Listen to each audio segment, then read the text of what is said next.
Selamat siang Pak James Pulwakan. Selamat siang Bu Susan Agustina. Apa boleh diganggu? Ini saya mau ada percakapan dengan Pak James mengenai materi modul 1 mengenai refleksi filosofi pendidikan Indonesia Ki Hajar Dewantara. Boleh sekali. Saya siap bercakap-cakap mengenai pendidikan calon guru penggerak. Silahkan Bu, apa yang bisa ditanyakan? Sebelum Anda mempelajari modul 1.1 mengenai refleksi filosofi pendidikan Indonesia Ki Hajar Dewantara, apa yang Anda percaya tentang murid? Yang saya percaya tentang murid, bahwa murid adalah makhluk hidup insan manusia yang dapat bertumbuh atau berkembang. Dari pemikiran KHD mengenai kodrat alam, menunjukkan murid itu sudah memiliki keadaan jiwa yang asli yang belum dipengaruhi oleh keadaan luar. Berarti murid memiliki keadaan jiwa yang dapat dipengaruhi dari luar. Pengaruh dari luar harus pengaruh yang positif, bentuk atau cara mempengaruhi adalah dengan menuntun. Apa maksudnya dengan menuntun? Menuntun itu apa yang kita sebut dengan pendidikan.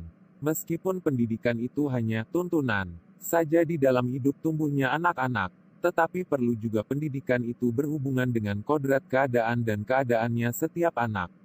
Andai kata anak tidak baik dasarnya, tentu anak tersebut perlu mendapatkan tuntunan agar semakin baik budi pekertinya.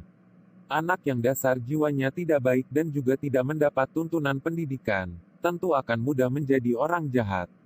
Anak yang sudah baik dasarnya juga masih memerlukan tuntunan. Tidak saja dengan tuntunan itu ia akan mendapatkan kecerdasan yang lebih tinggi dan luas, akan tetapi dengan adanya tuntunan itu ia dapat terlepas dari segala macam pengaruh jahat. Tidak sedikit anak-anak yang baik dasarnya, tetapi karena pengaruh-pengaruh keadaan yang buruk, kemudian menjadi orang-orang jahat. Bagaimana maksudnya dengan berhamba pada sang anak? Berhamba pada sang anak, berarti pendidikan yang berpihak pada anak, bebas dari segala ikatan. Dengan suci hati mendekati sang anak, bukan untuk meminta sesuatu hak, melainkan untuk berhamba pada sang anak.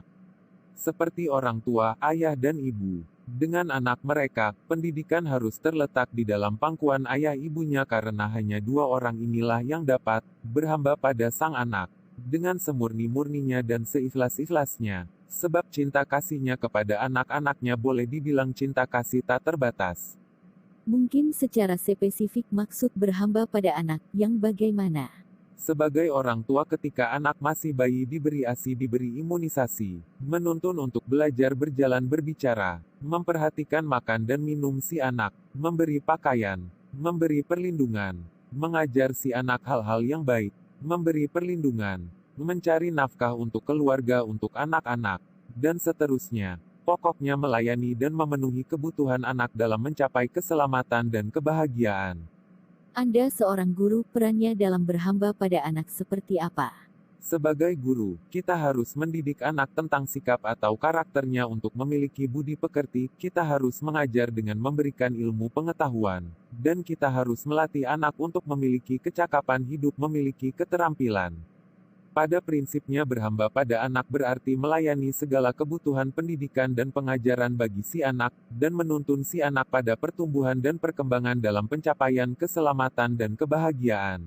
Apa saja yang berubah dari pemikiran dan perilaku Anda setelah mempelajari modul ini?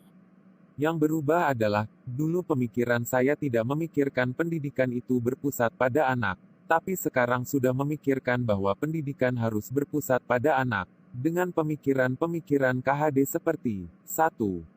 Pendidikan itu adalah menuntun segala kekuatan kodrat yang ada pada anak-anak, agar mereka dapat mencapai keselamatan dan kebahagiaan, agar dapat memperbaiki lakunya, bukan dasarnya, hidup dan tumbuhnya kekuatan kodrat anak. 2. Pendidikan bagaikan seorang petani, dalam hakikat sama kewajibannya dengan seorang pendidik, yang menanam jagung misalnya. Hanya dapat menuntun tumbuhnya jagung, ia dapat memperbaiki kondisi tanah, memelihara tanaman jagung, memberi pupuk dan air, membasmi ulat-ulat atau jamur-jamur yang mengganggu hidup tanaman padi dan lain sebagainya.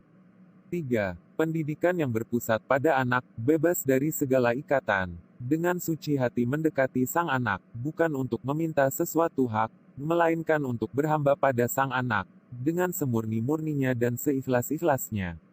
Pak James, bagaimana dengan perilakunya? Jangan sudah memiliki teori atau pengetahuan tentang pemikiran KHD tapi dalam perilaku yang diharapkan tidak ada.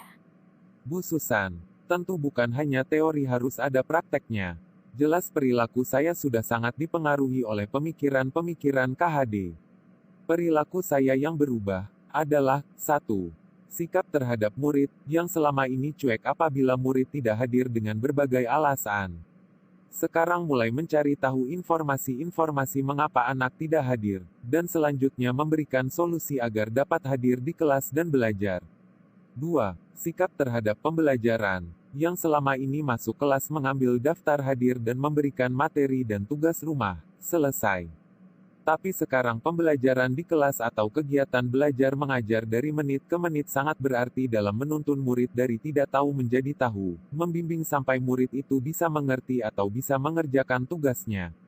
3. Sikap terhadap tugas pendidik, yang selama ini selesai KBM atau selesai sekolah, fokus kegiatan di rumah tangga atau masyarakat atau urusan pribadi.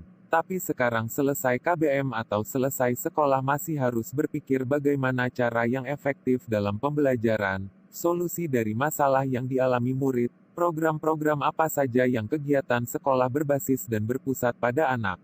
Oke Pak, pertanyaan satu lagi setelah punya pemikiran dan perilaku seperti KHD. Sekarang apa saja yang Pak James lakukan yang mungkin untuk menerapkannya lebih baik agar kelas Anda mencerminkan pemikiran Ki Hajar Dewantara? Saya akan membuat program pembelajaran dengan menyusun rencana pelaksanaan pembelajaran atau RPP, yang berbasis budaya daerah kita daerah Minahasa yaitu, Mapalus yang setiap kegiatan pembelajaran berkelompok bekerja bersama, yang sudah mengerti secara tutor sebaya mengajar kepada teman murid yang lain yang belum mengerti. Secara berkelompok memecahkan masalah yang diberikan guru. Guru menuntun murid saat mereka belajar, memberi umpan balik, mengingatkan tentang sikap kerjasama, tanggung jawab, disiplin, semangat, atau sifat ingin tahu. Rupanya menurut penilaian saya, Pak James sudah cocok jadi guru penggerak karena pengetahuan dan pemikirannya sudah seperti pemikiran-pemikiran Ki Hajar Dewantara. Itu pengetahuannya baru modul 1, wow bagaimana kalau sudah sampai modul 2 dan seterusnya. Semangat Pak James, salam kepada teman-teman peserta pendidikan calon guru penggerak angkatan pertama. Terima kasih atas percakapan kita. Terima kasih juga.